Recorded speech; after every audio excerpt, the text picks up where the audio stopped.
The panic buying frenzy is back again. In the United States, fear of empty shelves is leading consumers to stockpile groceries ahead of new price increases. Meanwhile, in China, shoppers are rushing to hoard supplies before new movement restrictions are introduced. At this point, the supply chain disruptions everyone is already painfully aware of are doing everything from starving babies to shooting up the price of every single consumer good. Port congestion and shipping delays are making things considerably worse, and this week's data indicates that the chaos has truly just begun. There's a lot to cover today, so before moving on, please support us by leaving a thumbs up in this video and subscribing to our channel so you can keep updated with the latest news. Americans are getting increasingly alarmed when they see what's going on at their local supermarkets and grocery stores. While 30% to 40% of products are currently out of stock in several states, price tags continue to go up. And even though shoppers have been trying to adapt their budgets, it's getting harder and harder to make their dollars stretch. American consumers have always looked for value, but in today's economy, where our money is worth less and less, it's been a struggle to find that value, explained Steve Good, Executive Director of Arkansas Grocers and Retail Merchants. Over the past year, grocery prices have surged roughly 10%. This week, food producers warned that those prices could spike another 35% in the months to come. Milk prices are higher than a year ago. Bread prices are higher than a year ago. Meat prices, pork prices, chicken prices, egg prices, the list just goes on and on and on. Good highlighted. Many factors are contributing to the higher prices. Fuel is getting significantly more expensive to farm and deliver products around the nation. Wrappers and packaging costs are also going up. Congestion at ports and shipping delays are keeping retailers' inventories at record lows, and more recently, a new wave of panic buying has been complicating the shortage outlook and helping to fuel more price increases. The collective behavior of everyone trying to buy now so they can miss the higher prices later leads to higher prices in and of itself, University of Arkansas Little Rock chief economist Michael Paco noted. Anytime you have an increase in demand, where more people are trying to buy goods, the price often serves as a signal of scarcity. As we head into the summer, Americans have begun panic buying some essentials again, which include milk and dairy products, meats, especially chicken, some canned goods, flour, pasta, and baby formula. In fact, according to Good, this fresh wave of panic buying may also be influenced by some shoppers who buy in bulk in hopes of reselling scarce items for a higher price online. However, depleted inventories are making some shortages hit a crisis point. Millions of parents are facing a formula shortage, which is keeping their kids from getting the daily nutrients they need. At retailers across the U.S., over 43% of formula products are still out of stock, according to Data Assembly. The shortage is so serious that the Food and Drug Administration has urged parents not to panic buy when products become available in stores again. The agency revealed that last month more formula was purchased than in any other month this year.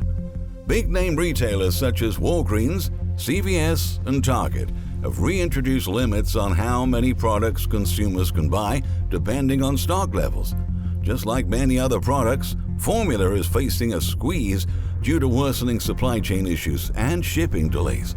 But industry experts are telling us that these issues can get a whole lot worse due to another ongoing shortage, one that could bring domestic supply chains to a halt.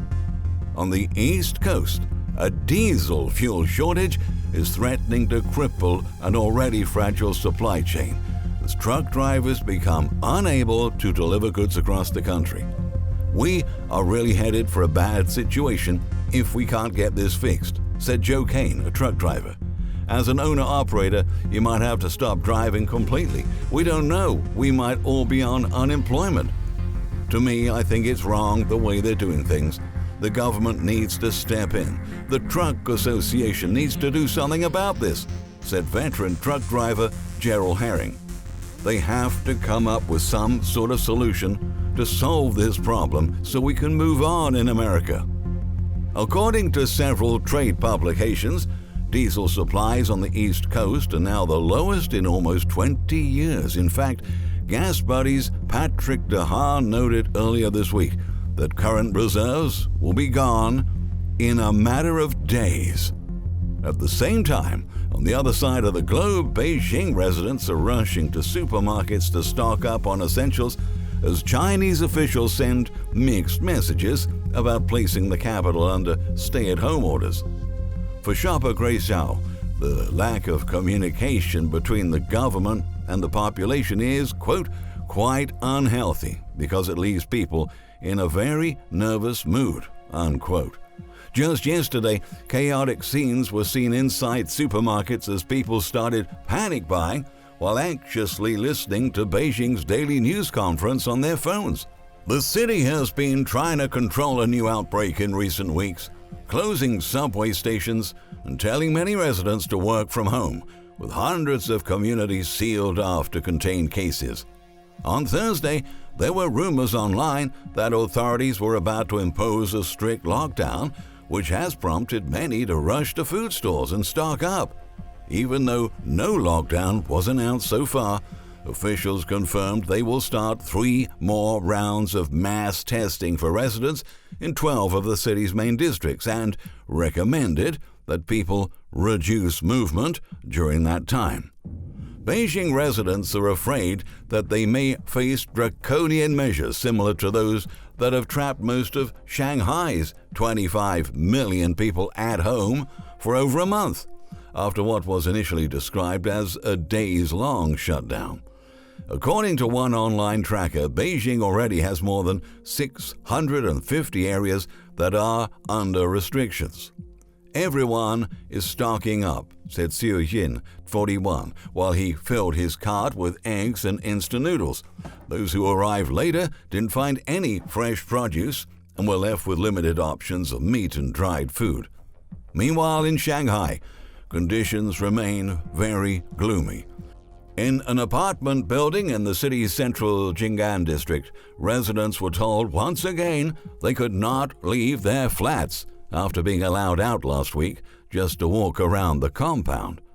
As restrictive as it was, those 10 minutes of freedom, being able to get some fresh air outside my building and walk my dog, kept my sanity. Building resident Stephanie Sam, 27, wrote on the WeChat social media site, "The retightening of curbs has taken away the last sliver of hope I had about this dystopian nightmare ending anytime soon," Sam added. The city, home to the world's biggest container port, is now drowning in congestion. After a month of limited operations, problems have started to spread to other major ports around the world. Data from Project 44, which tracks global supply chains, showed that shipment delays between China and major U.S. ports have quadrupled since last March. Researchers say that port congestion and delays are back and will stay around for a while. Although Chinese authorities have allowed some businesses to restart production, many workers are still stuck in quarantine at home. The facilities that are reopening also facing component shortages and difficulty in securing trucks to carry goods into or out of the port. The ripples in shipment delays are only beginning to become visible and are expected to extend well into the next few months, warned Josh Brazil, Director of Supply Chain Data Insights at Project 44. Considering that the U.S. is the biggest importer of Chinese goods, chaos at Chinese ports is mirrored across U.S. ports as container ships carrying hundreds of thousands of metal boxes every day. U.S. supply chain companies have expressed concerns about fresh chaos heading towards American ports, which are still recovering from the severe congestion and delays they suffered last year, Brazil added. According to Shelley Simpson, Chief Commercial Officer for J.B. Hunt Transport Services, while there has been a temporary relief at U.S. ports, things may get a lot worse this summer because of what's happening in China right now. It just takes a little bit of disruption to really change the environment all over again, she said. The supply chain pressure is likely to persist throughout the entire year and lead to some permanent changes in trade. Right now, 412 ships are stuck outside Chinese ports, a 58% increase from February levels. Although a significant share of them have been redirected to Ningbo, there's still a significant impact from the shutdowns. Data shows that container dwell times on the import side soared due to difficulties with inland connections and closed factories in the region. This creates production backlogs, leading to a wave of export traffic through the port later. If the cargo can be cleared, it currently takes over 100 days to get the goods from Chinese factories to the warehouses in the United States. Consequently, shipping rates will remain supported at their high levels. All over the world, and particularly in America, those shutdowns have hit manufacturing and trade really hard. Manufacturers are being forced to wait longer to get the raw materials they need. The congestion in China also means that there are fewer containers available for the rest of the market, which makes it harder for producers to ship their products to customers. Inventories of finished goods have surged to the highest level in about a decade as products pile up in warehouses due to weak demand and the difficulty of finding trucks to move them. The latest PMI survey was released on Saturday. It showed that factory activity slumped to the worst level since February 2020. According to Goldman Sachs analysts, the decline in export deliveries is dramatically affecting global trade and pushing many countries one step closer to recession levels. Worryingly, there was plenty of evidence of worsening supply pressures, with supplier delivery times collapsing, input prices surging, and inventories of finished goods rising to their highest since June 2012, wrote Mito Kotecha, head of emerging market strategy at TD Securities, in a report. Such supply pressures will have ramifications across supply chains globally, as already evidenced in some recent U.S. Q1 earnings reports in the tech sector, he added. A mass slowdown in manufacturing means that the supply chain problems are only the tip of this dark iceberg. The reality is that if this trend continues for much longer, the U.S. supply chain will be paralyzed by shortages and disruptions for much longer than we dare to imagine.